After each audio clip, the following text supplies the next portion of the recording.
একটি বিমূর্ত চোখ যে দেখেনি কখনো মাঠ, তবু কখনো কখনো সিদ্ধান্ত নেয় কারা বাঁচবে কারা মরবে। এটা আর কোনো বিমূর্ত কাহিনী নয়, এটি আধুনিক যুদ্ধের বাস্তবতা। যুদ্ধ ড্রোন। আপনি কি জানেন এই ধাতব পাখিরা কিভাবে যুদ্ধক্ষেত্র বদলে দিচ্ছে? আজ আমরা সেই চোখের ভিতরে ঢুকবো। গত কয়েক দশক আমাদেরকে জানায় দেখা ও আঘাত করার ক্ষমতা একেবারে বদলে দিয়েছে আমাদের যুদ্ধের ধারণা। অনেক দূর থেকে পরিচালিত এই ড্রোনগুলো শুরুতে শুধু নজরদারির জন্য ছিল, কিন্তু এখন তারা আরেকটা ব্যাপক শক্তি, আক্রমণকারী, নজর ও গোয়েন্দা ব্যবস্থা। এই ভিডিওতে আপনাকে জানাবো কিভাবে এগুলো কাজ করে, কারা তৈরি করে এগুলো এবং আমাদের জন্য এর মানেটা কি। ড্রোনের আদিম রূপ ছিল ছোট রিমোট প্লেন, কিন্তু প্রযুক্তির অগ্রগতির সঙ্গে সেন্সর, কৃত্রিম বুদ্ধিমত্তা, লং রেঞ্জ কমিউনিকেশন এগুলো দ্রুত বদলাচ্ছে। এখন আছে হান্টার কিলার টাইপ UCAV, যা নজরদারি থেকে শুরু করে হিট মিশন পর্যন্ত করতে সক্ষম। নাম না বললেও আমরা শুনেছি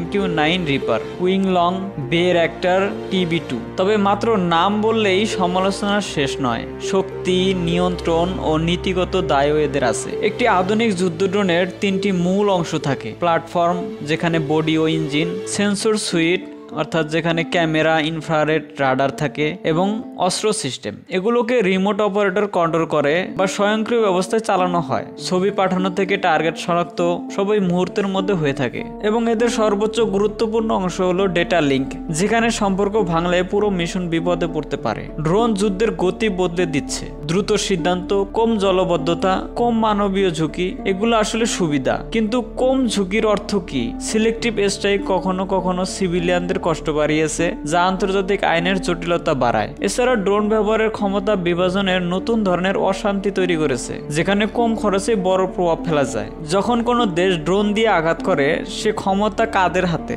সিদ্ধান্তকে কে নিয়ন্ত্রণ করে? এসব প্রশ্ন উঠে আসে। আন্তর্জাতিক আইন কি যথাযথভাবে প্রস্তুত? স্বয়ংক্রিয় হিটার সিস্টেম ছেড়ে দেওয়ার সিদ্ধান্ত নৈতিকভাবে গ্রহণযোগ্য কিনা? এসব প্রশ্নের উত্তর এখনো খণ্ডিত।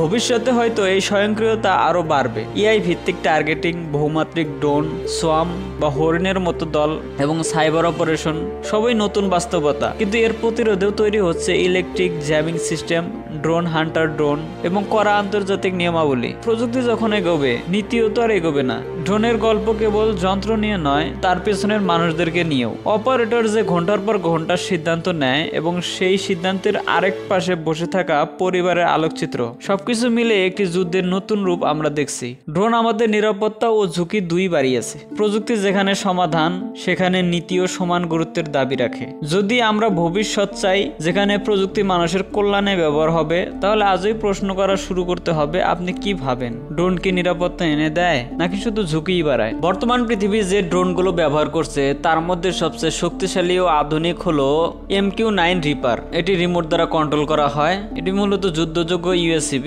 মূলত এটি নজরদারি, গোয়েন্দা ও আঘাত এই তিনটি কাজই করে।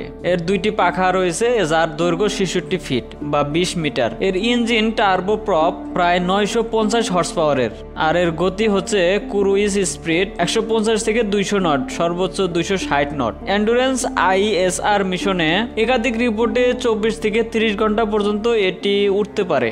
এটি হেলফায়ার ক্ষেপণাস্ত্র, লেজার গাইডেড বোমা ইত্যাদি বহন করতে পারে। এর প্রাথমিক অপারেটর হচ্ছে যুক্তরাষ্ট্র। এর পাশাপাশি বিভিন্ন সংস্করণ এক্সপোর্ট হচ্ছে। ইউরোপীয় কয়েকটি দেশ, জাপান, কাতার এটি চালনা করছে। এটি গত কয়েক বছর অনেক অপারেশন সম্পন্ন করেছে। এটি ইয়েমেন হুতি সংঘাত, সমুদ্র এলাকায় হস্তক্ষেপ করেছে।